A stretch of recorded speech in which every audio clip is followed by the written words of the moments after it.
Muhammad bin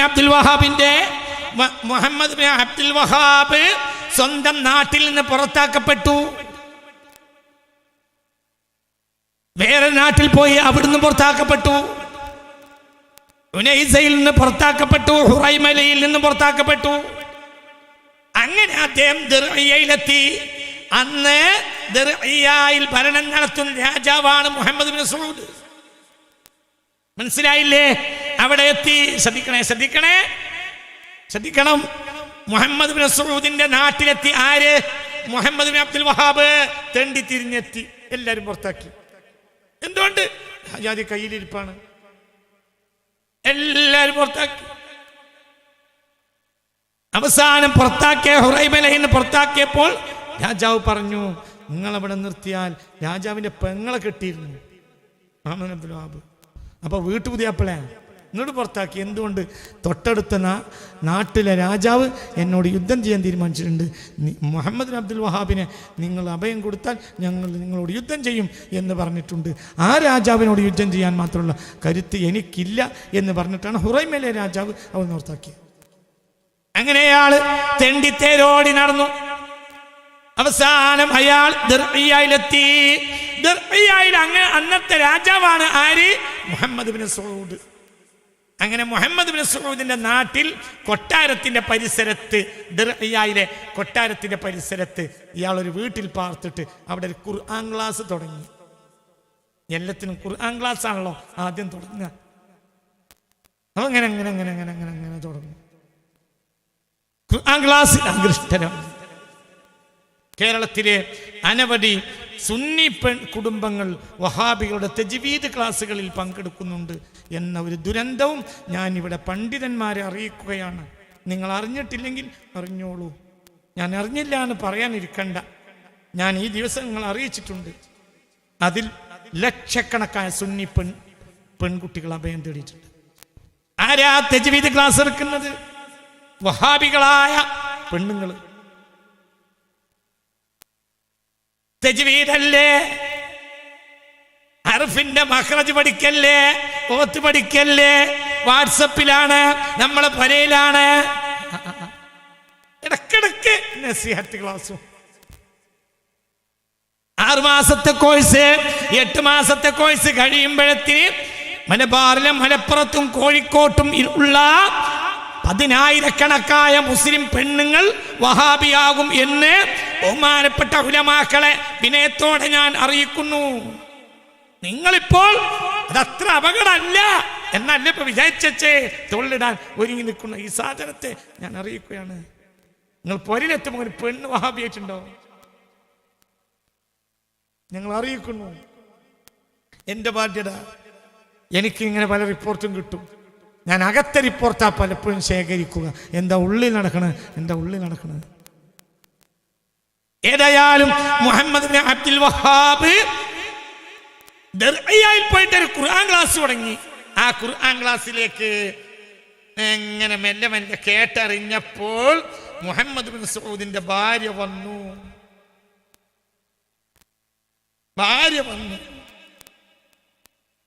മെല്ലെ ക്ലാസ്സിലേക്ക് വന്നു മുഹമ്മദ് ബിൻ അബ്ദുൽ വഹാബിന്റെ ഭാര്യക്ക് ക്ലാസ് കേട്ടപ്പോൾ തിരക്കടില്ലാണ്ട് തോന്നി. പിന്നെ മുഹമ്മദ് ബിൻ അബ്ദുൽ വഹാബിന്റെ ഈ ക്ലാസ്സിലേക്ക് രാജാവിന്റെ ഭാര്യ വന്നു. പിന്നെ രാജാവിന്റെ അനുജൻ സെനിയാൻ വന്നു. പിന്നെയോ രാജാവിന്റെ അനുജൻ മശാരിയും വന്നു. അപ്പൊ ഭാര്യയും വന്നു, 2 അനുജന്മാരും വന്നു. അപ്പൊ സ്ഥിരം പിന്നെ പഠിതാക്കളാണ്. ഖുർആൻ ക്ലാസിന്റെ പഠിതാക്കൾ. ആരുടെ? തെണ്ടിത്തേരോട് ഇങ്ങനെ വന്നതാണ്. ദിർഇയയിൽ ഖുർആൻ ക്ലാസ് തുടങ്ങി. അവനവർക്കും തുടങ്ങാൻ ഖുർആൻ. അങ്ങനെ ക്ലാസ് ഇങ്ങനെ മോത്തപ്പോ രാജാവിന്റെ ഭാര്യ വന്നു. പിന്നെ ധാരാ പറയുന്നത് ഉസ്മാൻ ഇബ്നു ബിശ്ർ വഹാബിയുടെ താരീഖ് എങ്ങനെ നജദിൽ വഹാബി രാഷ്ട്രമാക്കി എന്നതിന് തെളിവ് പറയാം. പിന്നെ സെനിയാൻ വന്നു, അൻജൻ. പിന്നെ മശാരി വന്നു, അൻജൻ. ആരുടെ?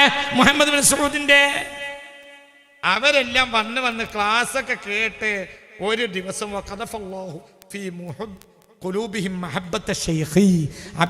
മുഹമ്മദ് അബ്ദുൽ വഹാബിനോടുള്ള ഒരു പ്രേമം മുഹമ്മദ് ബിൻ സഊദിന്റെ ഭാര്യയുടെയും അനുജന്മാരെയും മനസ്സിൽ അള്ളാഹ് ഇട്ടുകൊടുത്തു. അതായത് ഇട്ടുകൊടുത്തു പറഞ്ഞാൽ കുതന്ത്രത്തിൽ അയാൾ ഉള്ളിലാക്കി എന്നർത്ഥം. പാപികൾ അങ്ങനെയല്ലേ പറയുള്ളൂ. മുഹമ്മദ് അങ്ങനെ അവർ ക്ലാസ്സൊക്കെ കഴിഞ്ഞ് രാജാവിൻ്റെ ഭാര്യയും അനുജന്മാരും ഒക്കെ ക്ലാസ്സൊക്കെ കഴിഞ്ഞ് ഒരു ദിവസം വന്നിരിക്കുമ്പോൾ പൊരയിൽ ചർച്ച, കൊട്ടാരത്തിൽ ഭയങ്കര ക്ലാസ്സാ, ഇല്ലാത്ത ക്ലാസ്സാ, എന്തൊരായത്താണ് അയാൾ ഓതുന്നത്, എന്ത് മേനയാ പറയണത് എന്നൊക്കെ പറഞ്ഞ് പൊരയിൽ ഇങ്ങനെ ചർച്ച നടക്കുമ്പോൾ രാജാവ് കയറി വന്നു. മുഹമ്മദ് ബിൻ സഊദ് അലാ സൗജതിഹി അഖ്ബറതുഹു, കേറി വന്നപ്പോൾ ഭാര്യ പറഞ്ഞേ, നിങ്ങളിങ്ങനെ നാടും ഭരിച്ചിങ്ങനെ നടന്നോളെ, ഒരു ക്ലാസ്സിന് പോകാതെ. വഖാലത്തെ, ഭാര്യ പറഞ്ഞു, ബിമകാനി ശൈഖി, ശൈഖ് മുഹമ്മദ് ബിൻ അബ്ദുൽ വഹാബിന്റെ സ്ഥാനം. വഖാലത്ത് ലഹു, രാജാവിനോട് രാജാവിന്റെ ഭാര്യ പറഞ്ഞു, ഇന്ന ഹാദർ റജുല, ഈ ആളുണ്ടല്ലോ, ഈ മൗലവി, സാഖഹല്ലാഹു ഇലൈക, നിനക്ക് പടച്ചോൻ തന്ന, നിനക്ക് പടച്ചോൻ കൊണ്ടുവന്നൊരു മുതലാണ്. വഹുവ ഗനീമത്തുൻ, ഇതൊരു ഗനീമത്ത് മുതലാണ്. ഈ വാക്കുകൾ മറക്കരുത്. ഇയാളൊരു ഗനീമത്താണ്, ഇതൊരു മുതലാണ്, ഇതൊരു ഗനീമത്താണ്. നിനക്ക് പടച്ചോൻ തന്ന ഈ മുതലിനെ നീ എടുത്തുപയോഗിക്കണം, അത്രയും വലിയ മുതലാണ് എന്ന് ഭാര്യ മുഹമ്മദ് ബിൻ അബ്ദുൽ വഹാബിനോട് പറഞ്ഞു. ഫഖബില ഖൗലഹാ, മുഹമ്മദ് ബിൻ സഊദിനോട് പറഞ്ഞു. മുഹമ്മദ് ബിൻ സഊദ് വേഗം ഭാര്യയുടെ വാക്ക് സ്വീകരിച്ചു. അങ്ങനെയാണല്ലോ അതിനെ മട്ടം. സുമ്മ ദഖല അലൈഹി അഖൂഹു, പെണ്ണുങ്ങൾ ഇങ്ങനെ ഷെയ്ഖിന്റെ ഖുർആൻ ക്ലാസ് വലിയ ഉഷാറായിരുന്നു എന്ന് പറഞ്ഞപ്പോൾ മെല്ലെ അനുജൻ കയറിയെന്നു. സെനിയാനും പറഞ്ഞു, ഇക്കാക്ക ഭയങ്കര ക്ലാസ്സാണ്. കുറച്ച് മഷാരി വന്നു. ഈ ഷെയ്ഖ് എവിടുന്നോ തെണ്ടിത്തേരോടി വന്നതാണെങ്കിലും അയാളെ സഹായിക്കണം, അതിൽ വല്ലാത്തൊരു ക്ലാസ്സാണ് അയാളെ ക്ലാസ് എന്ന് പറഞ്ഞു.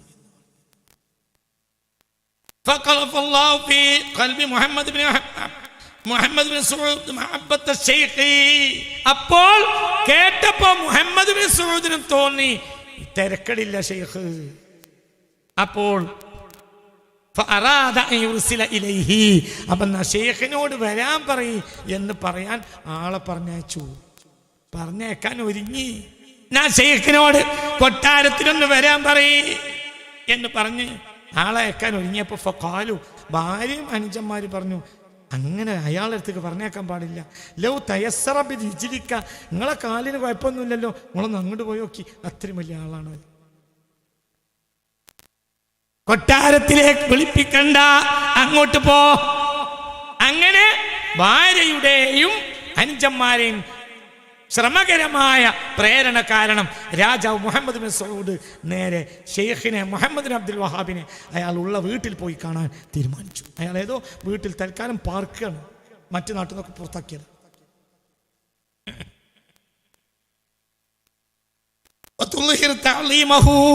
അയാളെ നിങ്ങളൊന്നും പോയി ബഹുമാനിക്കി.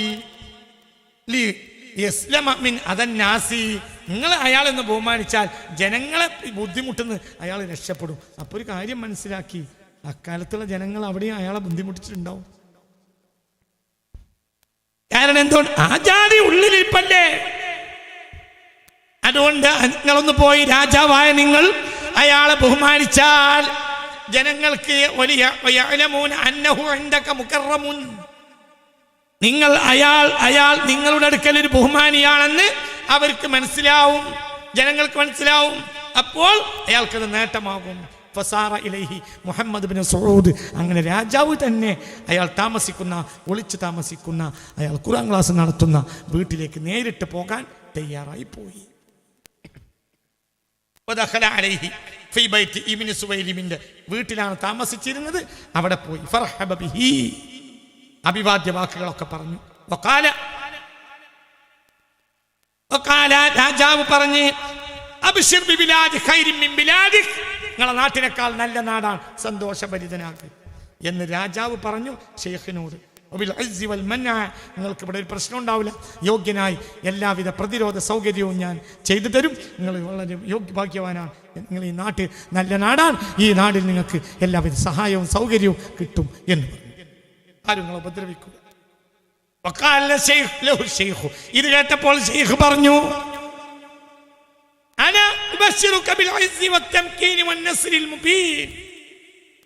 ഞാൻ നിങ്ങൾക്കും അഭിവാദ്യം ചെയ്യുന്നു, നിങ്ങൾക്കും ഞാൻ സന്തോഷ വാർത്ത അറിയിക്കും.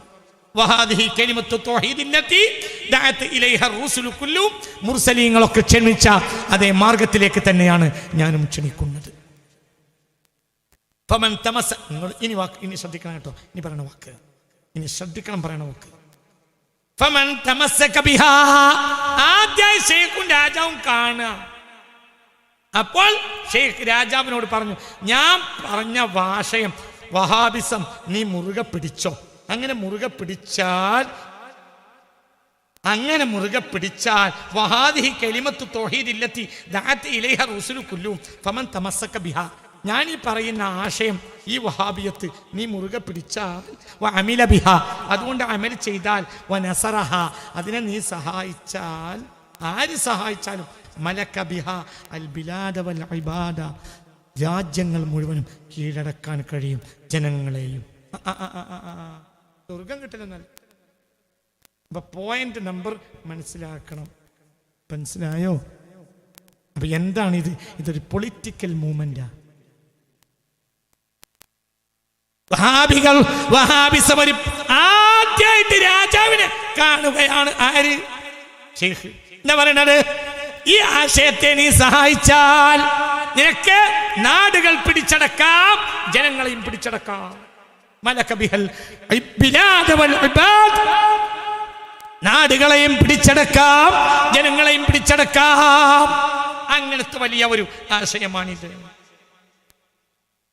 وأنت ترى نجدا كلها وأقطارها أطبقت على الشرك والجهل والفرقة. وأنت ترى نجدا كلها, നജ്ദ് മുഴുവനും അതിൻ്റെ ഭാഗങ്ങളും അത്ബഖത്ത് അല ശിർക്ക് വൽ ജഹ്ലി, അവരുടെ ഭാഷയിൽ, ഷെയ്ഖിൻ്റെ ഭാഷയിൽ ശിർക്കിൻ്റെ ജനങ്ങളാണ്. വൽ ഇഖ്തിലാഫി വൽ ഖിതാലി ബഅദിഹിം ലിബഅദി ഫഅർജു അൻ തകൂന ഇമാമൻ. അതുകൊണ്ട് നിങ്ങൾ ഇമാമായി നിൽക്കുക. നിങ്ങൾ ഇമാമായാലോ സ്വർഗം ഇപ്പോഴും പറഞ്ഞിട്ടില്ല, പഠിച്ചോന്റെ വൃത്തം പറഞ്ഞിട്ടില്ല. നിങ്ങൾ ഇമാമായാലോ യജ്തമു അലൈഹിൽ അലൈഹിൽ മുസ്ലിമൂൻ, മുസ്ലിമീങ്ങളെല്ലാം നിങ്ങളെ തേടി ഇങ്ങോട്ട് വരും. അങ്ങനത്തെ ഇമാമാവും. അതായത് നാടുകളെയും ജനങ്ങളെയും പിടിച്ചടക്കാൻ കഴിയും. യജ്തമു അലൈഹിൽ മുസ്ലിമൂന വദുരിയതുക മിൻ ബഅദിക. നിങ്ങൾ മാത്രമല്ല, നിങ്ങൾ മരിച്ചാൽ നിങ്ങളെ മക്കൾക്ക് ഇത് മുതലാവും.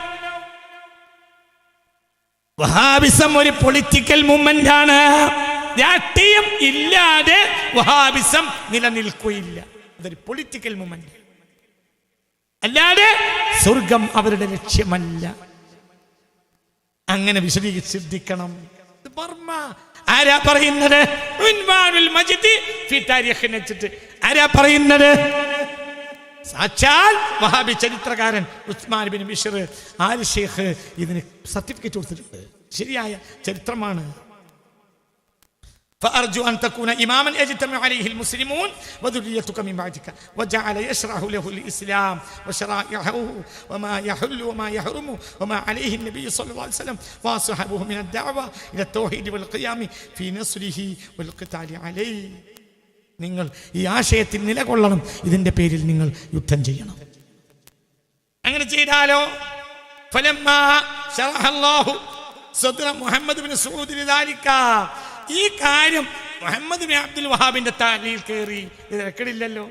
എനിക്ക് രാജ്യമൊക്കെ പിടിച്ചടക്കാം. ഇപ്പൊ ഞാൻ ചെറിയ ഒരു നാട്ടിലെ, നിങ്ങൾ ഉറങ്ങുന്നുണ്ടാ?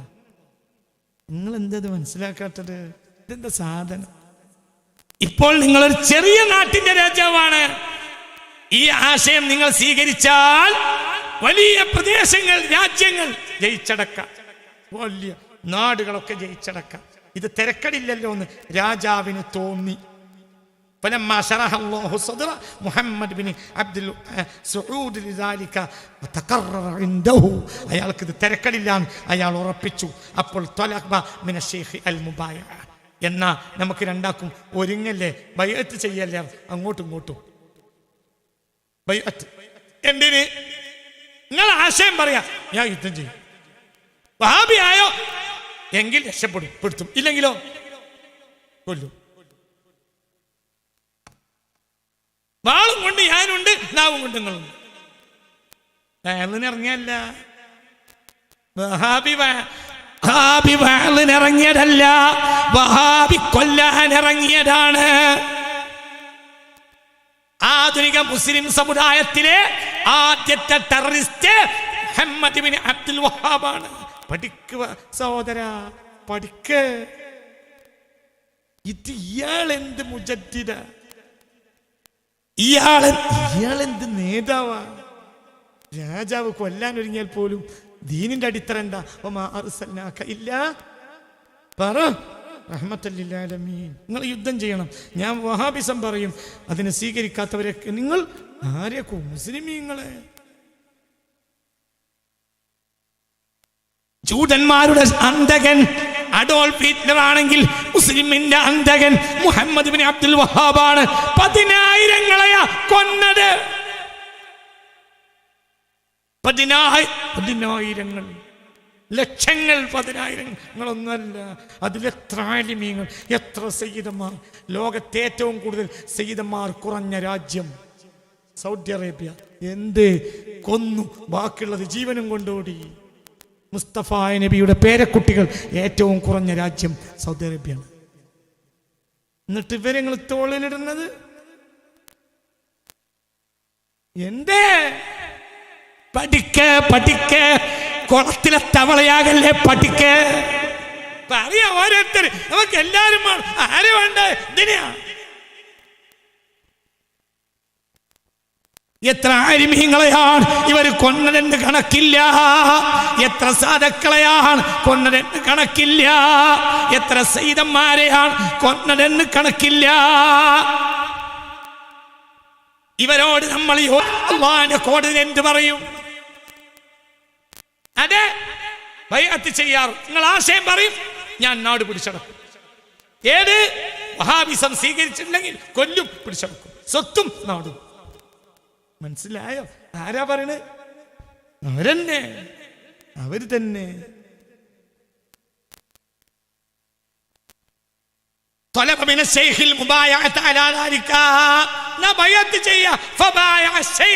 അപ്പൊ ശൈഖും രാജാവും ബൈഅത്ത് ചെയ്തു. ഞാൻ വഹാബിസത്തിലേക്ക് ക്ഷണിക്കും, സ്വീകരിക്കാത്തവരെ നിങ്ങൾ പറയടാ, കൊല്ലും, സ്വത്ത് പിടിച്ചടക്കും. അല്ലാഹു നമ്മളെ കാക്കട്ടെ. നിങ്ങൾ എൻ്റെ വിദ്യാർത്ഥികളായതുകൊണ്ടാണ് നിങ്ങളോട് ഞാൻ അങ്ങനെ പറയുന്നത്. ശ്രോതാക്കൾ ബേജാറാവണ്ട, കുട്ടികൾ ചിന്തിക്കണം. ദാറുൽ ഖുർആന്റെ മുറ്റത്തുള്ള പ്രഭാഷണമാണ്. വഹാബിസം എങ്ങനെയാണ് ഉണ്ടായതെന്ന് ചിന്തിക്കണം. ഇതാ അങ്ങനെ രാജാവും ഷെയ്ഖും തമ്മിൽ ബൈഅത്ത് നടന്നു. എന്താ ബൈഅത്ത്? ഞാൻ വഹാബിസം പറയും, ഷെയ്ഖ് വഹാബിസം പറയാ, രാജാവ് കൊല്ല. എന്താ ബൈഅത്ത്? ചോര ഒലിപ്പിക്കേണ്ടടുത്ത് ചോര ഒലിപ്പിക്കുക, പൊളിക്കേണ്ടത് പൊളിക്കുക.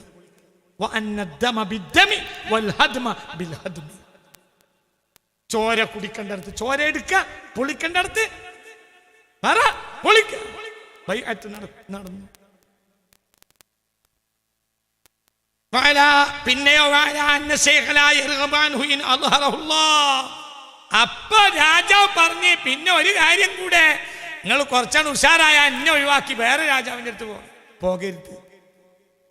അതിനും ബൈഅത്ത് ചെയ്യണം. എന്ത്? ഇത് വലിയ മുതലുണ്ടാക്കാവുന്ന പൈസ പരിപാടിയല്ലേ. നിങ്ങള് കുറച്ചൊക്കെ അങ്ങോട്ട് ഉഷാറായി കഴിഞ്ഞാൽ ഇപ്പൊ നിങ്ങൾ തെണ്ടി തേരോടി വന്നിട്ടാണ് ഇപ്പൊ ഇവിടെ ബൈഅത്ത് ചെയ്ത്. ഇനിയിപ്പോ ഇത് നല്ലൊരു പരിപാടിയാ. വഹാബിസം പറയാ, സ്വീകരിച്ചിട്ടില്ലെങ്കിൽ സ്വത്ത് പിടിച്ചടക്കുക, കൊല്ലുക. അതിന് ബൈഅത്ത് ചെയ്തു. ലോകത്തേതെങ്കിലും ഒരു പണ്ഡിതൻ, ലോകത്ത് ഒരു ഹിന്ദു പണ്ഡിതനോ ഒരു പാർസി പണ്ഡിതനോ ഒരു രാജാവിനോട് ഞാനൊരു ആശയം പറയും, അല്ല അതിനിപ്പോൾ സ്വീകരിക്കാത്തവരെ നിങ്ങൾ കൊല്ലണം, നിങ്ങൾക്ക് പൈസ ഉണ്ടാക്കാം, നാടും പിടിച്ചടക്കാം എന്ന് പറഞ്ഞ ഒരു ചരിത്രം നിങ്ങൾ കാണിക്കോ? ലോകത്ത് ഈ മനുഷ്യനെപ്പോഴത്തെ അക്രമിയുണ്ടോ? ഇയാളാണോ ഹേ മുജദ്ദിദ്? ഇയാളെന്ത് മുജദ്ദിദാ? ഇതാരാ പറഞ്ഞത്? നിങ്ങൾ തന്നെ. ഇതാണല്ലോ രാജവെമ്പാലിയോ? എത്ര ലക്ഷങ്ങളെയാണ് ഇവർ കൊന്നത് ഈ കഴിഞ്ഞ 3 നൂറ്റാണ്ടിന്റെ ഉള്ളിൽ. മക്കക്കാർ പട്ടിയെ അറുത്ത് തിന്നില്ലേ ഇവർ ഉപരോധിച്ച കാരണത്താൽ? മദീനക്കാർ ശവത്തിനെ ഭക്ഷിച്ചില്ലേ ഇവർ ഉപരോധിച്ച കാരണത്താൽ? ചരിത്രമുണ്ട്, പറയാ. ഇത് ഞാൻ വെറുതെ അവസാനിപ്പിക്കൂല. ഇത് ഈ സാധനം പഠിക്കണം, തമാശല്ല. രാജാവ് പറഞ്ഞ് പിന്നെ കുറച്ചാണ് കഴിഞ്ഞ് ഞങ്ങൾ വേറെ നാട്ടിലേക്ക് പോകരുത്, നിങ്ങൾ ഇങ്ങനെ തെണ്ടിടക്കണ ആളാന്ന് കേട്ടിട്ടുണ്ട്. ഇപ്പൊ നമ്മൾ വയ്യത്ത് ചെയ്തു, എനിക്ക് കുറച്ചാണ് പൈസ ആകുമ്പോൾ നിങ്ങൾ വേറെ നാട്ടിൽ പോയാൽ പിന്നെ ആ നാടിനാവുമല്ലോ വിജയം. നിങ്ങൾ ഈ ആശയം അവിടെ പറയും, അവിടെയും പിടിച്ചടക്കും, അവരും പൈസക്കാരാവും. അപ്പൊ നിങ്ങൾ എൻ്റെ അടുത്ത് വിട്ട് പോകരുത് എന്നും വയ്യത്ത് ചെയ്യണം. അതെ, വയ്യത്ത് ചെയ്യാം, ഞങ്ങളെ വിട്ടു പോകില്ല. അതുകൊണ്ടാണ് റെയിൽപാളം പോലെ ഇത് രണ്ടും ഇങ്ങനെ പോരുന്ന ആ ബയ്യാറ്റ ആല് ഷെയ്ഖും ആല് സൗദും തന്നെ. ആ ബയ്യാറ്റ പോലെ കിതാബാ പറയുന്നത്. ഇല്ല അന്ന മുഹമ്മദ് ബിൻ സഊദ് ശറത ഫീ മുബായഅതിഹി ലിശൈഖി അല്ലാ യതഅറളഹു ഫീമാ യഖുദുഹു മിൻ അഹ്ലി ദർഇയ മിസ്ല അല്ലദി കാന. പക്ഷേ നിങ്ങൾ നികുതി പിരിക്കുന്നതിനെതിരാണെന്ന് കേട്ടിട്ടുണ്ട്, അത് നിങ്ങൾ പറയരുത്. ഞാൻ ദിർഇയ നാട്ടിൽ നിന്ന് നികുതി നിർത്തണം എന്ന്, നികുതി പിരിക്കുന്നത് നിർത്തണം എന്ന് നിങ്ങൾ പകരരുത് എന്നും ഷർത്ത് പറയണം. മനസ്സിലായില്ല? രാജാവ് ജനങ്ങളിൽ നിന്ന് എന്ത് ചെയ്യും? ഷെയ്ഖോ നികുതിക്കെതിരാ. എന്താ നികുതിക്കെതിരായത്? ഷെയ്ഖിന്റെ വീക്ഷണം ജനങ്ങളോട് വഹാബിയത്താണ് പറയാ. വഹാബിയത്ത് സ്വീകരിച്ചാൽ നികുതി ഒഴിവാക്കി കൊടുക്കും. വഹാബിയത്ത് സ്വീകരിച്ചിട്ടില്ലെങ്കിലോ നികുതി കൊടുക്കേണ്ടി വരും. അപ്പൊ നികുതി കിട്ടാൻ വേണ്ടിയിട്ടുണ്ടല്ലോ, നമ്മളെ നാട്ടിലൊക്കെ അങ്ങനെ ഉണ്ടല്ലോ ചില ആളുകൾ. ഉദ്ഹിയത്തിന്റെ ഇറച്ചി സുന്നി പള്ളിയിൽ നിന്ന് കുറഞ്ഞാൽ വഹാബി പള്ളി പോകും. ഉദ്ഹിയത്ത് സുന്നി പള്ളിയിൽ നിന്ന് 2 കിലോനും കിട്ടി, എന്നാൽ വഹാബി പള്ളിയിൽ നിന്ന് അവിടെ ആള് കുറവായതുകൊണ്ട് ഞങ്ങൾക്ക് ഒരു 5 കിലോനും കിട്ടിയാൽ അവരല്ലേ നല്ല നടുവും. അപ്പോൾ ഷെയ്ഖിന്റെ വീക്ഷണം എന്താ? നികുതി പിരിക്കരുത്, ജനങ്ങൾക്ക് നികുതി വേണ്ട, വഹാബിസം സ്വീകരിച്ചാൽ മതി എന്ന് പറഞ്ഞാൽ ജനങ്ങൾ വേഗം വഹാബിസത്തെ ഉൾക്കൊള്ളും. കാരണം നികുതി കൊടുക്കാൻ ജനങ്ങൾക്ക് മടിയാണ്. അത് 100 റുപ്യ നികുതി കൊടുക്കാനും മടിയാണ്. 10,000 റുപ്യ ഹോട്ടലിൽ കളഞ്ഞാലും ജനങ്ങൾക്ക് പ്രശ്നമൊന്നുമില്ല. 100 റുപ്യ നികുതി കൊടുക്കാനും വലിയ പ്രശ്നമാണ്. അതുകൊണ്ട് അതിനും നിങ്ങൾ ഷർത്ത് വെക്കണം. നിങ്ങള് നികുതി പിരിക്കരുത് എന്ന് എന്നോട് പറയരുത്. അപ്പൊ ഷെയ്ഖ് ജവാബ് കൊടുത്തു, അതെ ആയിക്കോട്ടെ. റജാ അൻ യഖ്ലിഫല്ലാഹു അലൈഹി മിനൽ ഗനീമത്തി അക്സറ മിൻ ദാലിക ഫയത്രു ഫീമാ ഇൻദല്ലാഹ്. അതായത് ഇപ്പൊ ഈ നികുതി പിരിച്ചോ, കുറച്ച് കഴിഞ്ഞിട്ട് നാടാകെ പിടിച്ചടക്കി സമ്പത്ത് അങ്ങോട്ട് കയറിക്കഴിഞ്ഞാൽ പിന്നെ നീ നികുതി വേണ്ടെന്നാണ് പറഞ്ഞോളൂ. ഫയത്രുക്കഹു, സ്വയം തന്നെ രാജാവ് നികുതി ഒഴിവാക്കൂ. കാരണം കോടാനക്കോടി ജനങ്ങളെ കൊന്നും സ്വത്ത് പിടിച്ചടക്കിയും കോടാനക്കോടി വരുമാനം ഉണ്ടായാൽ പിന്നെ ചില്ലറ കാശ് നികുതി വാങ്ങോ? അപ്പൊ ഇന്നല്ലെങ്കിൽ നാളെ താങ്കൾ നികുതി ഒഴിവാക്കിക്കോളും. ആയിക്കോട്ടെ, നിങ്ങൾ തന്നെ സ്വയം നികുതി ഒഴിവാക്കും. അതൊക്കെ എനിക്കറിയാം, കാരണം സ്വത്ത് വന്നു കൂടിയാൽ അന്ന് തുടങ്ങിയതായിട്ട്. ഇയാളാണോ ഷെയ്ഖ്? ലോക ചരിത്രത്തിൽ ഒരു രാജാവിൻ്റെ അടുത്തൊരു പണ്ഡിതൻ പോയിട്ട് നിങ്ങൾക്ക് ഞാനൊരു ആശയം പറഞ്ഞുതരാം, ആ ആശയം സ്വീകരിക്കാത്തവരെ കൊല്ലുക, സമ്പത്ത് പിടിച്ചടക്കുക എന്ന് പറഞ്ഞ ഒരു ചരിത്രമുണ്ടോ ലോകത്ത്? ഹിന്ദുയിലുണ്ടോ? ബുദ്ധമതത്തിലുണ്ടോ? പാർസി മതത്തിലുണ്ടോ? ജൈന മതത്തിലുണ്ടോ? സിഖ് മതത്തിലുണ്ടോ? ക്രിസ്തു മതത്തിലുണ്ടോ? ഇവരിലല്ലാതെ അയ്യയ്യേ ഇതെന്ത്? ഇയാൾ മുജദ്ദിദല്ല. എന്റെ വഹാബി സഹോദരങ്ങളെ, നിങ്ങൾക്ക് പിഴച്ചിട്ടുണ്ട്. ഇയാൾ മുജദ്ദിദല്ല, ഇയാൾ പിഴച്ചവനാണ്. മുസ്ലിം ഉമ്മത്തിന്റെ അഡോൾഫ് ഹിറ്റ്ലർ സാക്ഷാൽ മുഹമ്മദ് ബിൻ അബ്ദുൽ വഹാബാണ്. അന്ന് മുതൽ പണി അങ്ങോട്ട് തുടങ്ങി. അവർ വിചാരിച്ചതിനേക്കാൾ എളുപ്പത്തിലാണ് പിന്നെ നേട്ടമുണ്ടായത്. നാടാകെ അവർ പിടിച്ചടക്കി. അവിടെ തുടങ്ങി, അങ്ങോട്ട് തുടങ്ങി, നാടാകെ പിടിച്ചടക്കി. നമുക്ക് പറയാ, നമ്മുടെ രാജകുമാരൻ ബഹുമാനപ്പെട്ട നേരം വൈകിയോ ബഹുമാനപ്പെട്ട സുന്നി സമുദായത്തിന്റെ രാജകുമാരനായ എല്ലാവർക്കും സ്വീകാര്യനായ സാക്ഷാൽ നാട്ടിക മൂസ മുസ്ലിയാരി എഴുതിയ ലേഖനം ഞാനല്ല. നാട്ടിക മൂസ മുസ്ലിയാർ എഴുതിയ ലേഖനം വായിക്കാം. എന്താ ഇയാൾ അവസ്ഥ? എന്താ ഇയാൾ ചെയ്തത്? ഇയാൾ അണലിയുമല്ല, ഇയാൾ മൂർഖനുമല്ല, ഇയാൾ രാജവെമ്പാലയാണ്. ലോക ചരിത്രത്തിൽ ഇതിന് പകരം സംഭവം പറയും. ലോക ചരിത്രത്തിൽ ചിന്തിക്ക്. ഹിജ്റാബ്ദം 1115-11 അഭിപ്രായമുണ്ട്. ഉയൈനയിൽ ജനിച്ച് 1206 ദിർഇയയിൽ മരണമടഞ്ഞ ഒരു വ്യക്തിയുടെ നാമമാണ് മുഹമ്മദ് ബിൻ അബ്ദുൽ വഹാബ്. അദ്ദേഹത്തിന്റെ പുതിയ ദീനി വീക്ഷണം പ്രകടമാവാൻ തുടങ്ങിയത് 1100 ഹിജ്റ 1143 പ്രചാരം ലഭിച്ചത് 1150 കിഴക്കൻ അറേബ്യൻ നാടായ ദിർഇയയിലെ ഇന്നത്തെ റിയാദ് നജ്ദ് ഭരണാധിപൻ മുഹമ്മദ് ബിൻ സഊദ് അദ്ദേഹത്തെ നിർലോഭം സഹായിച്ചു പോന്നു. ദിർഇയത്ത് നജ്ദിലെ ഒരു പട്ടണത്തിന്റെ പേരാണെന്നും വഹാബിയൻ രാഷ്ട്രത്തിന്റെ തലസ്ഥാനമാണെന്നും 1818 ഇബ്രാഹിം ബാഷൽ മിസ്രി അത് വളയുകയും നശിപ്പിക്കുകയും ചെയ്തപ്പോൾ വഹാബികൾ അവരുടെ തലസ്ഥാനം റിയാദിലേക്ക് നീക്കിയെന്നും അൽ മുൻജിദിൽ കാണാവുന്നതാണ്. മുഹമ്മദ് ബിൻ അബ്ദുൽ വഹാബ് ആജ്ഞാപിക്കുന്നവ അനുസരിച്ചും സ്വീകരിച്ചും പോരുവാൻ ദിർഇയത്തിലെ അമീർ പ്രേരിപ്പിച്ചതും നിമിത്തം ദിർഇയത്തുകാരും പരിസരവാസികളും മുഹമ്മദിനെ അബ്ദുൽ വഹാബിനെ പിൻപറ്റാൻ തുടങ്ങി. തന്നിമിത്തം നാട്ടുകാർ അവസ്ഥയും ചുറ്റുപാടും നന്നാക്കി തനി മുസ്ലിങ്ങളായി രൂപാന്തരപ്പെട്ടു. അതായത് വഹാബികളായി രൂപാന്തരപ്പെട്ടു. ഇങ്ങോട്ട് നോക്കണേ, നാളിതുവരെ കഴിഞ്ഞു പോയ മുസ്ലിം ബഹുജനങ്ങളെ ശിർക്കാരോപണം നടത്തുകയാണ്. മുസ്ലിങ്ങളെ കാഫിറാക്കുന്നതിൽ ഒരു പന്തികേടും അവർ കാണുന്നില്ല. ജനങ്ങളുടെ രക്തവും സമ്പത്തും അനുവദനീയമാകുവാൻ അവർ മടിച്ചിരുന്നില്ല. അവർക്ക് നബി സല്ലല്ലാഹു അലൈഹി വസല്ലമയോട് ബഹുമാനം കുറവായിരുന്നു. അതുകൊണ്ടല്ലേ ഉമ്മത്ത് മുസ്ലിമത്തിനെ കൊന്നത്. ജനങ്ങളുടെ മുസ്ലിങ്ങളെ കാഫിറാക്കുന്നതിൽ ഒരു പന്തികേടും അവർ കാണുന്നില്ല. ജനങ്ങളുടെ രക്തവും സമ്പത്തും അനുവദനീയമാക്കുവാൻ അവർ മടിച്ചിരുന്നുമില്ല. അതായത് വഹാബിസം സ്വീകരിക്കാത്തവരുടെ ശരീരവും കൊല്ലും ചെയ്യും, സമ്പത്തും ആരെഴുതി? നാട്ടികയുടെ ലേഖനം തന്നെ അവരും പറയുന്നു. ഇത് നിങ്ങൾ മാത്രം എങ്ങനെ കാണാതെ പോയി? അല്ല, എങ്ങനെ നമ്മളെങ്ങനെ ഇത് കാണാതെ പോണ്? ഇതെങ്ങനെ നമ്മൾ തോളിലിടാ, സാധന ഇടാ? മുസ്ലിം സമുദായത്തിലെ അഡോൾഫ് ഹിറ്റ്ലറാണ് ഇയാൾ.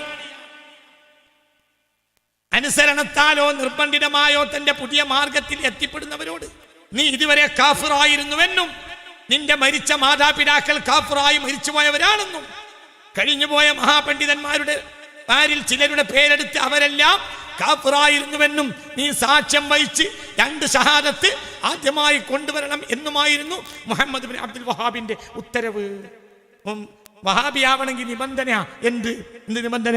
നിന്റെ ബാപ്പയും കാഫിറായിട്ടാണ് മരിച്ചത് എന്ന് നീ സാക്ഷ്യം വഹിക്കണം. എന്നാണ് വഹാബിയാവുള്ളൂ. ഇതെല്ലാം തലകുനിച്ച് അംഗീകരിക്കുന്നവരെ വഹാബിയത്തിൽ ഒരു അംഗമായി ചേർക്കുകയും അല്ലാത്തവരെ വധിച്ചു കളയാൻ ഓർഡർ ഇടുകയും ചെയ്യുകയുണ്ടായി. ഇനി അവർ നടത്തിയ നരനായാട്ടിന് 10,000 ഉദാഹരണങ്ങളുണ്ട്. ലക്ഷോപലക്ഷം ജനങ്ങളെ കൊന്നൊടുക്കിയതിനും ഒരൊറ്റ ഉദാഹരണം പറയാം. സ്വലാത്തുല്ലാ സലാമുല്ലാ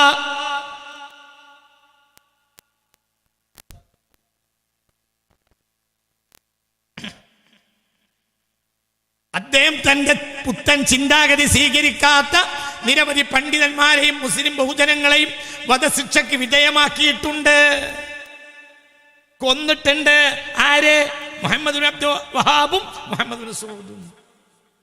ഒരു ഉദാഹരണം പറയാ. ത്വായിഫ് അവർ പിടിച്ചടക്കിയത്. ഹിജ്റ 1217 ത്വായിഫ് പിടിച്ചടക്കുന്നത്. എങ്ങനെ ത്വായിഫ് പിടിച്ചടക്കിയിരുന്നത്? വഹാബികൾ ത്വായിഫ് പിടിച്ചടക്കിയ രംഗം. അയാളുടെ ജീവിതകാലത്ത് അനവധി കൊള്ള ചെയ്തു. അങ്ങനെ പറയാൻ അയാൾ എന്നെ പറഞ്ഞില്ലേ, അത്ഭുതകരമായ ചരിത്രകാരൻ പറഞ്ഞു, അത്ഭുതകരമായ മാറ്റം ഉണ്ടായി. അറേബ്യയിലെ ഏറ്റവും വലിയ സമ്പത്തുള്ള രാജ്യമായി മാറി. ഏത്? ദിർഇയ്യ. എന്തുകൊണ്ട്? വഹാബിസം സ്വീകരിക്കാത്തവരെ കൊല്ലും, സ്വത്ത് പിടിച്ചെടുക്കും. ലോകത്തൊരു മനുഷ്യൻ ചെയ്യാത്ത പണിയാണ്. ഒരു മനുഷ്യൻ ചെയ്തിട്ടില്ല. ഒരു മനുഷ്യൻ ചെയ്തിട്ടില്ല. ചിന്തിക്ക്, എത്രയാ കൊന്നത്, എത്ര കൊല്ലുന്നതിനൊരു മടിയുമില്ല. ഒന്നാം ലോക മഹായുദ്ധത്തിൽ അമേരിക്കയോടും ബ്രിട്ടനോടും ചേർന്ന ഒരു മുസ്ലിം സൊസൈറ്റി ആയതാ, ഒരു സംഘടന ഏതാ? എത്രയാ കൊന്നത്? 50 ലക്ഷം. 50 ലക്ഷം മുസ്ലിമീങ്ങളെ ഒന്നാം ലോക മഹായുദ്ധത്തിൽ കൊന്നു. മടിയില്ല. എന്തിന്? ഹിജാസിന്റെ സമ്പത്ത് കൈക്കലാക്കാൻ. പിന്നെ പറയാ, ഇതിന് മാത്രം ചരിത്രമുണ്ട്. ഇതാ തായിഫ് പിടിച്ചടക്കിയത് ഇവര് പറയണം. നോക്ക, തായിഫ് പിടിച്ചടക്കിയത് എങ്ങനെയാണ് ഇവരൊന്ന് പറയുക. ഹിജ്റ ആയി, നിങ്ങൾ ശ്രദ്ധിക്കണില്ലേ? ഹിജ്റ ഇതാണല്ലോ. എന്താണല്ല? ഇത് മൂർഖനല്ല, ഇത് രാജവമ്പാലയാണ്. ഇതിനോട് ഒത്തുരാജ്യായ പിന്നെ ജന്തു സുന്യ അല്ല, പിന്നെ ജന്തു സുന്യ അല്ല, പിന്നെ സുന്നികൾക്കൊരു സംഘടന ഉണ്ട്, സമസ്ത. അതിന്റെ ഉത്തരവാദിത്വം ഈ വഹാബിയത്തിനെ എതിർക്കാൻ, വഹാബിയത്തിനെ എതിർക്കാൻ വേണ്ടി മാത്രമാണ് സമസ്ത ഉണ്ടാക്കിയത്. കമ്മ്യൂണിസത്തെ എതിർക്കാൻ അക്കാലത്ത് മുസ്ലിമുകൾക്ക് ഒരു പ്ലാറ്റ്ഫോം ഉണ്ടായിരുന്നു, സർവ്വ ഇന്ത്യ മുസ്ലിം ലീഗ്. എൻ്റെ ഐഡിയോളജി പ്രധാനപ്പെട്ട കാര്യങ്ങളിൽ ഒന്നാണ് അത്തരം കാര്യങ്ങളെ എതിർക്കുക. അല്ല, ഞാൻ പറയട്ടെ, പ്രധാനമായും സമസ്ത എന്ന നിലയിൽ, അങ്ങനെയാണല്ലോ സമസ്ത സുന്നി എന്ന നിലയിൽ, ഒരു മതവിശ്വാസി എന്ന നിലയിൽ എല്ലാവരും കമ്മ്യൂണിസത്തെ എതിർക്കും, നമ്മൾ എതിർക്കും. സമസ്ത എന്ന നിലയിൽ സമസ്ത ഉണ്ടാക്കിയ എന്തിനാ? ഈ വഹാബിയത്തിന്റെ ഫിത്ന ഇല്ലാതാക്കാൻ. ഇവര് ഇങ്ങോട്ട് നോക്കേ, ഒരൊറ്റ ഉദാഹരണം. അവര് ത്വായിഫ് എങ്ങനെയാ പിടിച്ചടക്കിയത്? ഇവര് പറയുന്നു, ഇവരെ ചരിത്രകാരൻ പറയുന്നു, ഞങ്ങളുടെ ആളുകൾ അങ്ങോട്ട് കയറി, എങ്ങോട്ട് കയറി? ത്വായിഫിലേക്കാണ് കയറി.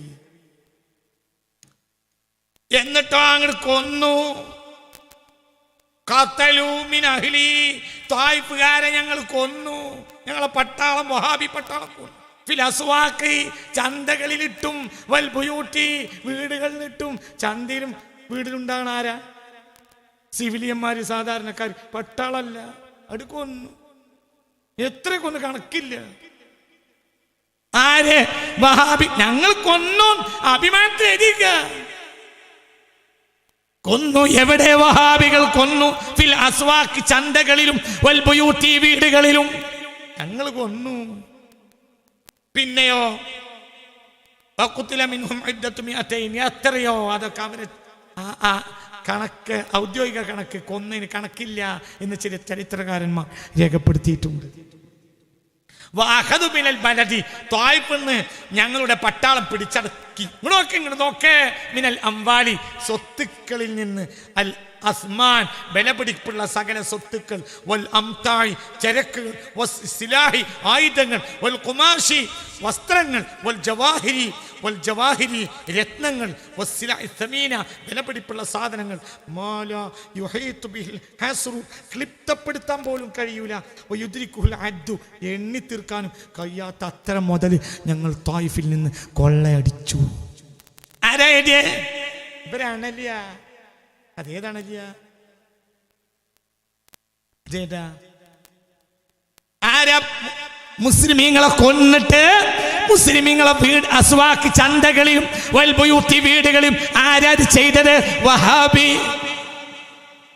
മുസ്ലിം സമുദായത്തിലെ ആദ്യത്തെ ടെററിസം ഖവാരിജാണ്. അതിനെ പണ്ഡിതന്മാരും സ്വഹാബത്തും ഒതുക്കി, തകർത്തു. അതങ്ങോട്ട് ഒതുങ്ങി അബ്ബാസിയ കാലത്തും മറ്റും, ഉസ്മാനിയ കാലത്തും മറ്റും. പക്ഷേ പിൽക്കാലത്ത് ഉസ്മാനികൾ ക്ഷണിച്ചപ്പോൾ കയറി വന്ന ആധുനിക മുസ്ലിം ലോകത്തെ ടെററിസ്റ്റ്, ആദ്യത്തെ ഭീകരവാദി മുഹമ്മദ് അബ്ദുൽ വഹാബാണ്. എന്താ ഭീകരവാദം? ഭീകരവാദം രണ്ടാണ്. എക്സ്ട്രീമിസവും ടെററിസവും രണ്ടാണ്. ഒരാശയത്തെ അതിശക്തമായി പിടിക്കലാണ് എക്സ്ട്രീമിസം. അതല്ല ഇത്. ഹിന്ദുമതത്തിലെ ഒരു എക്സ്ട്രീമായി ഹിന്ദുമതം പഠിച്ചറിഞ്ഞ് പ്രവർത്തിക്കുന്ന ആളായിരുന്നു ഗാന്ധിജി എന്ന് അഭിപ്രായപ്പെട്ടവരുണ്ട്. അതുകൊണ്ടാണ് അദ്ദേഹം രഘുപതി രാഘവ രാജാറാം പതീത പാവന സീതാറാം ഈശ്വര അല്ലാ തേരേ നാം എന്ന് പറഞ്ഞത്. ഏതൊരു മതവും ആഴത്തിൽ പഠിച്ചാൽ ഒരിക്കലും വർഗീയവാദിയാവുകയില്ല. അതല്ല ടെററിസം. ടെററിസം അവരുടെ ആശയമല്ലാതെ ഒരാശയത്തെയും ക്ഷമിക്കൂല, കൊന്നുകളയും. മനസ്സിലായോ പറഞ്ഞത്? മുസ്ലിം സമുദായത്തിനെതിരെ, ആധുനിക മുസ്ലിം സമുദായത്തിലെ ആദ്യ ടെററിസ്റ്റ് ആരാ? മുഹമ്മദ് അബ്ദുൽ വഹാബ്. പകരം ഒരാളെ പറ. അവരുടെ ഗ്രന്ഥം പിടിച്ചടക്കിന് കയ്യും കണക്കുമില്ല. കൊന്നവർക്ക്, സാധുക്കളെ കൊന്നിന് കണക്കും കഴിയൂല. 1217 കേട്ടൊരു സംഭവം ഈ നാട്ടിക ഉസ്താദ് പറയുന്നു. അങ്ങനെ നബിയുടെ മദീനയുടെയും ഷാം, അലപ്പോ, ബഗ്ദാദ് എന്നിവയുടെയും ഇടക്കുള്ള പ്രദേശങ്ങളും മക്കയും മദീനയും അവർ കീഴടക്കി.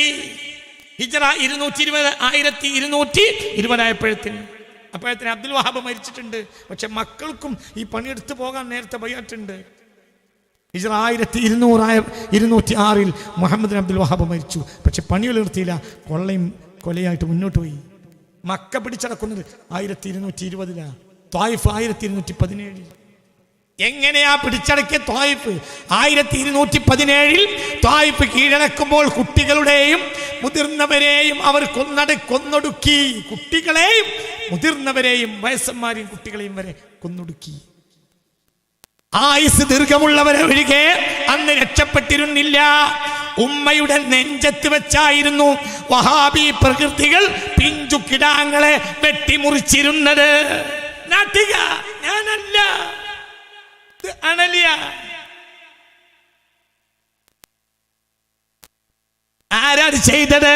സുന്നികളെ ഇങ്ങനെ കൊന്നവരാണവര്. എന്താ കാരണം? മക്ബറയിൽ പോയി ദ്വാരക്കും. മക്ബറയിലെ ആദ്യം മക്ബറ പൊളിച്ചതാരാ? മുഹമ്മദ് അബ്ദുൽ വഹാബ്. എന്റെ മക്ബറയിൽ പോകുന്ന നിങ്ങൾക്ക് ഇഷ്ടമല്ലെങ്കിൽ വയൽ തുറന്നു കൊടുക്കാം. വയലൊന്നും സ്വീകരിച്ചില്ല, നിങ്ങൾക്ക് നിങ്ങളെ പണി നോക്കാം. നിങ്ങൾ ഉത്തരവാദിത്തം കഴിഞ്ഞില്ലേ? ഇവര് വയലല്ല പറഞ്ഞേ. അൽ ജുബൈലുണ്ടായിരുന്നു ബഹുമാനപ്പെട്ട ദദ് പറഞ്ഞു പൂർത്തിയാക്കുക.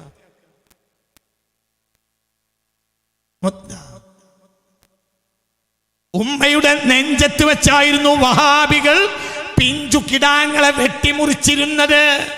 മുതലുകൾ കൊള്ളയടിക്കുകയും സ്ത്രീകളെ അടിമകളാക്കുകയും ചെയ്തു. പിന്നീട് അവർ മുസ്ലിം സമുദായത്തിൽ കാട്ടിക്കൂട്ടിയ സംഭവങ്ങളൊന്നും പറയാതിരിക്കലായിരിക്കും ഭേദം. നാട്ടിക, ഈ നാട്ടികയോട് നാളെ മത്സരം കാണുമ്പോൾ എന്തു പറയും? നിങ്ങൾ മരിച്ചതിന് ശേഷം ഞങ്ങളോ പരിപാടിയുമായി കോംപ്രമൈസിങ് ആയി, ഞങ്ങൾക്ക് പിന്നെ പ്രശ്നമുണ്ട്. ഈ നാട്ടിക ഒരേ സമയത്തും 2 ജിഹാദും ചെയ്തിരുന്നു. കമ്മ്യൂണിസത്തിനെതിരെയും. എന്ത് നാട്ടികൾ മരിച്ചപ്പോ നമ്മളെങ്ങനെ മാറുന്നു? മുസ്ലിം രാഷ്ട്രീയത്തിന്റെ മുഖ്യധാരയിൽ നിന്നിരുന്നു. നമ്മളവിടെ തന്നെയാ. പക്ഷെ കളി നടക്കൂല. നിങ്ങൾ ഒഴിവാക്കി നമ്മളവിടെ തന്നെയാ. ഞാൻ നിങ്ങളെ കണ്ടിട്ടല്ല നമ്മൾ മുസ്ലിം രാഷ്ട്രീയത്തെ സ്നേഹിക്കുന്നത്. ബാഫക്കരങ്ങളും പൂക്കയറ്റങ്ങളും അള്ളാഹു ഉണ്ടാക്കിയതാണത്. നമ്മൾ ചായക്കാട് ഉണ്ടാക്കാൻ വേണ്ടിയിട്ടോ പഞ്ചായത്ത് ബോർഡിൽ നിന്ന് വെക്കാൻ വേണ്ടിയോ രാഷ്ട്രീയക്ക് കൂടിയല്ല, അള്ളാഹു വേണ്ടിയാണ്. മുസ്ലിം രാഷ്ട്രീയത്തിന്റെ മുന്നിൽ നിന്ന ആളായിരുന്നല്ലോ നാട്ടിക. ആ നാട്ടിക എഴുതിയത് കാസിമിയെ പോലത്തെ തീവ്രവാദികളാണ്. എന്നബദ്ധോ എന്റെ തീവ്രവാദം നിങ്ങൾക്ക് തോന്നിയാസം കളിക്കാം. അത് പറഞ്ഞാൽ നമ്മൾ തീവ്രവാദം, നിങ്ങളത് അത് തീവ്രവാദമല്ല. നല്ല കൂട്ടർ ഞങ്ങൾ നവോത്ഥാന നായകന്മാർ അവരാണ് നവോത്ഥാനം കൊണ്ടുപോകുന്നത്. ഞാൻ ഇപ്പൊ പറയുന്നില്ല, പറയേണ്ട സമയം വന്ന പറയും. ഇപ്പോൾ ഇത് നിങ്ങൾ സ്വീകരിച്ച് തെറ്റ് തിരുത്തലാണ് എൻ്റെ ലക്ഷ്യം. തെറ്റ് തിരുത്തിയിട്ടില്ലെങ്കിൽ വിവരം അറിയും. തെറ്റ് തിരുത്തിയിട്ടില്ലെങ്കിൽ വിവരം അറിയും. നിങ്ങളുടെ ഉള്ളിലിരിപ്പ് ഞാൻ പുറത്ത് പറയും. കഥകൾ എനിക്കറിയും, അത് പറയേണ്ട ലക്ഷ്യമല്ല. ഇതൊന്നും ഞാൻ ഇന്നുവരെ പറഞ്ഞിട്ടില്ല, ഇന്ന് എനിക്ക് ലക്ഷ്യമല്ല. വഹാബിസത്തെ താലോലിക്കുന്നവരുടെ ലക്ഷ്യം എനിക്കറിയും, ഇത് പറയൽ ലക്ഷ്യമല്ല, പറയൂയില്ല. എന്തുകൊണ്ട്? നമ്മളൊക്കെ നന്നാവണം. ഇത് തിന്മയാണ്. ഇത് ഞാൻ ഒരിക്കലും നിങ്ങൾ ബേജാറാവണ്ട. അത് ഞാൻ എൻ്റെ മനസ്സിലുള്ള എവിടെയാ മുസ്ലിം ഉമ്മത്തിന് പേച്ചതൊക്കെ പറയാൻ കഴിയും. എവിടെയാ മുസ്ലിം സംഘശക്തി ചോർന്നു പോയത് പറയാൻ കഴിയും, പക്ഷെ പറയൂല. എന്തുകൊണ്ട്?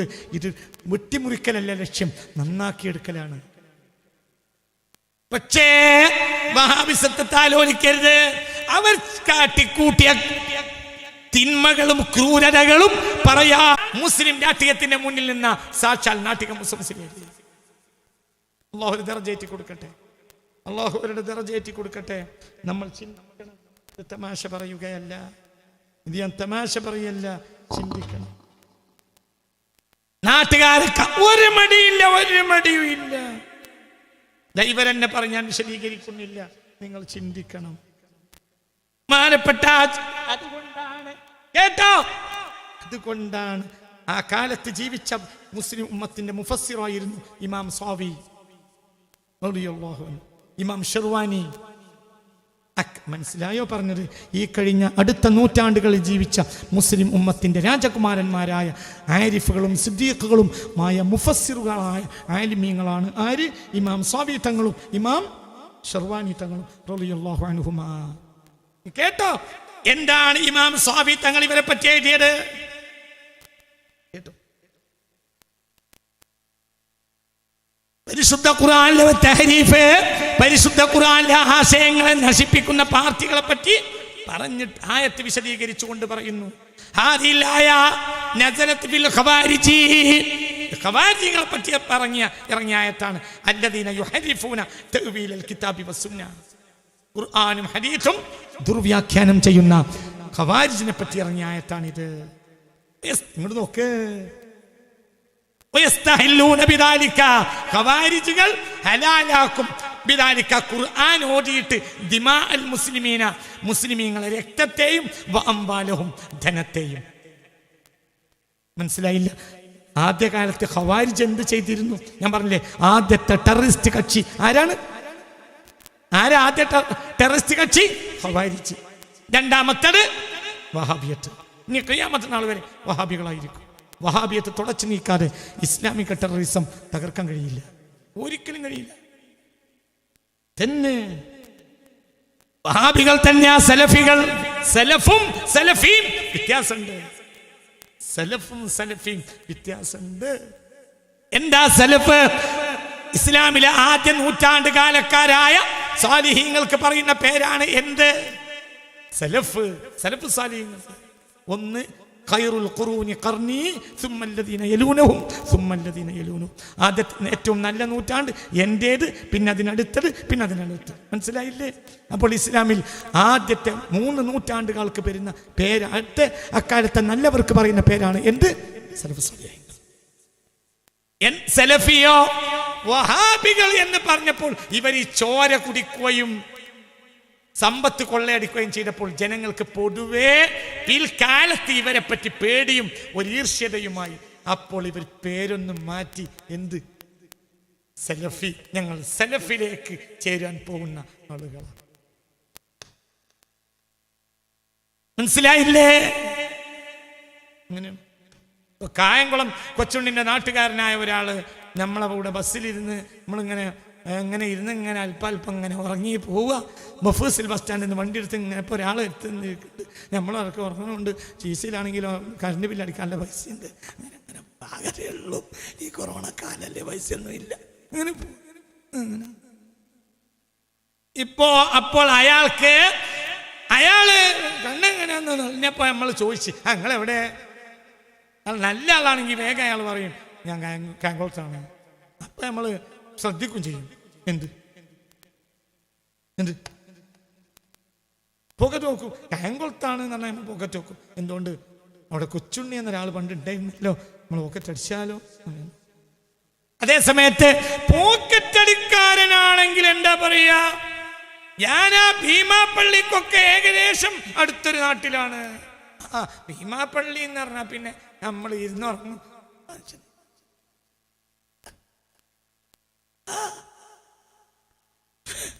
ഒരു പെരുങ്കള്ളനായ ഒരു മലപ്പുറത്തുകാരൻ നമ്മളെ ബസ്സിൽ കയറി തൊട്ടടുത്തിരിക്കുമ്പോൾ നമ്മൾ മലപ്പുറത്തുകാരൻ എന്ന് പറഞ്ഞാലും അതേ സമയത്ത് നിങ്ങൾ എവിടെയാന്ന് വെച്ച് പോക്കറ്റിൽ പൈസ ഞാൻ പാണക്കാട്ടാണ്. അപ്പം നമ്മൾ പിന്നെ അത് നോക്കൂല. എന്തുകൊണ്ട്? തങ്ങന്മാരെ നാട്ടിലല്ലേന്നാ. ഇയാൾ സത്യത്തിൽ മലപ്പുറത്തുകാരനാവൂല, ഇയാൾ പാണക്കാട്ടുകാരനാവൂല. ഇയാൾ നേരെ അങ്ങോട്ട് ആ കാരാത്തോടൊക്കെ അപ്പുറമൊക്കെ എന്തെങ്കിലുമൊക്കെ ഉണ്ടോ അവിടെയൊക്കെ. പക്ഷെ എന്താ പറയാ, ഭയങ്കര കാരാത്തോടൊക്കെ വയ്ക്കുള്ള ആളാണെങ്കിലും എൻ്റെ പറയും നിങ്ങളെവിടെയാ? ഞാൻ ആ പാണക്കാട് അടുത്താ. ഞാനങ്ങനെ കൊണ്ടോട്ടി ഇറങ്ങാണ് എന്ന് പറയണേ. നേരെ മറിച്ച് എന്തുകൊണ്ട് നമുക്ക് പേടിയില്ല? കാരണം പാണക്കാട്ട് അടുത്താണെന്ന് പറഞ്ഞാൽ കക്കൂല എന്നാ നമ്മൾ വിചാരിക്കുക. എന്നാ ഇയാൾ പാണക്കാട്ടുകാരൻ അല്ല. ഇതന്നെ സലഫി ആരാ? വഹാബി. മനസ്സിലായ? ചില മരുന്ന് കമ്പനികൾ ഉണ്ടാവും അറിയോ? ചില മരുന്നിനെ സർക്കാർ നിരോധിക്കും. ഞാൻ ഇന്ന മരുന്ന് സർക്കാർ നിരോധിക്കുമ്പോൾ മരുന്ന് കമ്പനികൾ എന്ത് ചെയ്യുന്നറിയോ? കൂട് മാറ്റിയിട്ട് വേറൊരു പേരിട്ടിട്ട് അതേ മരുന്ന് തന്നെ വീണ്ടും ഇറക്കും. മനസ്സിലായില്ല? അപ്പൊ മെഡിക്കൽ സ്റ്റോറിലെത്തും. മെഡിക്കൽ സ്റ്റോറുകാരൻ ഞാൻ നോക്കും, ഇത് പുതിയ മരുന്ന് വന്നത് നിരോധിച്ച ലിസ്റ്റിലുണ്ടോ? ഇല്ല. അപ്പൊ ഇരിക്കും, കുടിച്ചോ, കുഴപ്പമില്ല. ഇതേതാ നിരോധിച്ച മരുന്ന്? കൂട് മാറ്റി. ഇതെന്നെ വഹാബിയത്ത് എന്ന് പറഞ്ഞ സാധനത്തിന് സലഫിയത്ത് എന്ന പേര് വന്നത് എന്തുകൊണ്ട്? ഇവർ നടത്തിയ ക്രൂരതകൾ, രക്തമൂറ്റി കുടിച്ചു മുസ്ലിമീങ്ങളെ, ലക്ഷക്കണക്കിന് മുസ്ലിമീങ്ങളെ കൊന്നു, കോടാനക്കോടി സമ്പത്ത് കൊള്ളടിച്ചു. അവരെന്നെ സമ്മതിച്ചില്ലേ? അപ്പോൾ അവര് പേര് മാറ്റിയുണ്ട്, ഞങ്ങള് വഹാബികളല്ല, അല്ലെങ്കിൽ വഹാബികൾ തന്നെ. പക്ഷേ പേരാണ് മാറ്റി. എന്ത്? സലഫിയ.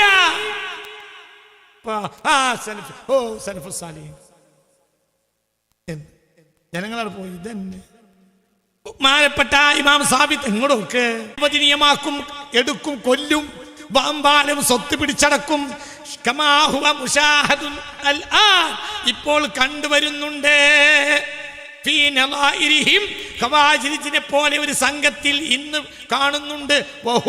ആ സംഘം ഹിജാസിലുള്ള ഒരു സംഘമാണ്. അവരെ വഹാബികൾ എന്നാണ് പറയുക. ഇമാം സ്വാമി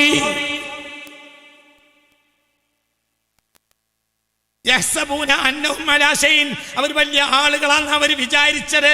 അലാ ഇന്നഹും ഹുമുൽ കാദിബൂൻ, അവർ കള്ളന്മാരാണ്. ഇസ്തഹവദ അലൈഹിമുശ് ശൈത്താൻ, വഹാബികളുടെ തലയിൽ ശൈത്താൻ കേറിക്കൂടിയിട്ടുണ്ട്. ഇവരോടാണോ നമ്മൾ കനം കുറക്കണ്ടേ? ആരെ പറഞ്ഞ്? ഇമാം സ്വാമി. ഇസ്തഹവദ അലൈഹിമുശ് ശൈത്താൻ, അനുജന്മാരെ നിങ്ങൾ ഇതിന് കിട്ടൂലെങ്കിൽ പിന്നെ എന്തിനാ കിട്ടുക? കമ്മ്യൂണിസത്തെക്കാൾ അപകടമാണ് വഹാബിസം എന്ന് പറയാൻ ഞങ്ങളെ കിട്ടില്ല. അപ്പോൾ പിന്നെ നിങ്ങൾ എന്തിനാ കിട്ടുക? ഇതാണല്ലോ. അപ്പൊ നിങ്ങൾ ഇമാമിങ്ങൾ എന്ന് ഒഴിവാക്കാൻ തീരുമാനിച്ചോ? പിശാച് അവരുടെ മേൽ അധികാരം നേടിയിട്ടുണ്ട്. അവർ വഹാബികളാണ്. അവർ ശൈത്താന്റെ പാർട്ടിയാണ്.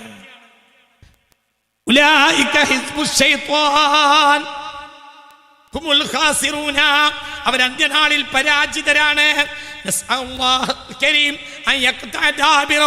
അവരുടെ അവസാനത്തെ ആളെയും അല്ലാഹു നശിപ്പിക്കട്ടെ എന്ന് നമുക്ക് ദുആ ചെയ്യാം. അവസാനം അള്ളാന്റെ ആരിഫ്യങ്ങളിൽപ്പെട്ട ഒരാൾ ഇത് അന്ത്യനാൾ വരെ ഇതിൽ നുണ എഴുതുവോ? നിങ്ങൾക്ക് പറഞ്ഞു മനസ്സിലായി ആരാ ഇത്? ഇമാം സ്വാമി. ഇവർ നല്ല കൂട്ടരാണെങ്കിൽ കുറ്റക്കാരനായില്ലേ സ്വാമി മാമ? മനസ്സിലായില്ല? പറയടോ. പിശാചിന്റെ സംഘമാണ്, പിശാചിന്റെ പാർട്ടി. ഇവർ പിശാചിന്റെ വാർത്തയാണ്, ഇവർ കദ്ദാബുകളാണ്. അല്ലാഹു കാത്തു രക്ഷിക്കട്ടെ. എന്ത് തുഹഫയുടെ താഴെ ശർവാനി 4-ാം വാല്യം അൽ മുനാസിഉ ഖൗലുഹു വൽ മുനാസിഉ, ബഹുമാനപ്പെട്ട മിൻഹാജ് വ്യാഖ്യാനിച്ചുകൊണ്ട് ഇബ്നു ഹജർ റളിയല്ലാഹു അൻഹു മുനാസിഅ എന്ന് പറയുന്നത് ഇബ്നു തൈമിയയെ പറ്റിയാണ്. ഇബ്നു തൈമിയ ഹക്കിനെതിരെ ഒരുപാട് കാര്യങ്ങൾ വാദിച്ചിട്ടുണ്ട്. വഹുവ ഇബ്നു തൈമിയയും വമൻ തബിഅഹു, ഇബ്നു തൈമിയയെ പിൻപറ്റിയവരുമെല്ലാം മിനൽ ഫിർഖത്തിൽ ളാല്ല, പിഴച്ചു പോയ പാർട്ടിയാണ്. അൽ മശ്ഹൂറത്തു ഫീ സമാനിന, പിഴച്ച പാർട്ടി എന്ന് പറഞ്ഞാൽ അൽ മശ്ഹൂറത്തി ഫീ സമാനിന, നമ്മുടെ നാട്ടിൽ കാലത്ത് പ്രസിദ്ധമായ ബിൽ വഹാബിയ, വഹാബിയത്ത് കൊണ്ട്.